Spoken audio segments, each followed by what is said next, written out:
consist of media-oriented institutions, and we definitely have to broaden the expertise in this initial working or steering group. Is that going to say something? Oh, okay. I like to believe I'm one of those regular guys. I'm a very regular guy. I'm not a journalist. I'm just a sound guy. Okay, I'm a jockey, and I guess a lot of you people don't know what that is. That's a disc jockey. And with what I've been gathering from the conference in the past 2-3 days is most of the words you're talking about, I can show you, I think, about 100 people. About 100 people that would know what legislation is, or there's a bill that needs to be passed, or whatever.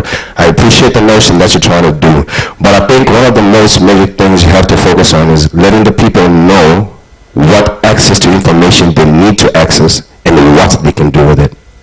Because I don't think most of the regular people just out there, civil society, actually, like what one of the speakers, I think it was Joseph Arwanga from Energy, he was trying to explain that when we put out a conversation on national radio to say, what do you think about this politically, nobody really would comment on it. Just the civil society is more concerned about what the girlfriend thinks or the relationship status on Facebook or, you know, stuff like that. So I think you're going to have a challenge in the civil society. Just a regular person has no experience in law or legislation or bills that need to be passed and stuff like that. So I think you need to also take a look at that from a regular guy kind of perspective. Thank you for that. We can continue talking about this until probably the end of next week, but I know everyone's put in 3 solid days. But we do take note of that, and that's why we also keep in mind one of the suggestions made by our partners to look at multi-level campaigns. So I think one of the things that we must also consider is the fact that we have some experience in this area, and we are able to draw on the experience and expertise from other organizations and institutions who have done this before, which is why we have the advantage in our Namibian campaign, in the sense that we can already start planning post the legislation, because I'm confident that the legislation will come. So with that, ladies and gentlemen, allow me to say thank you very much to all of you who have taken the time and have traveled from very, very far to spend this time with us. Come on.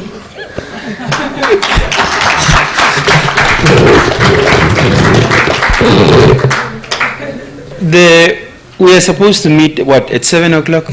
Or starting at 7? For the... yeah, too many things to do.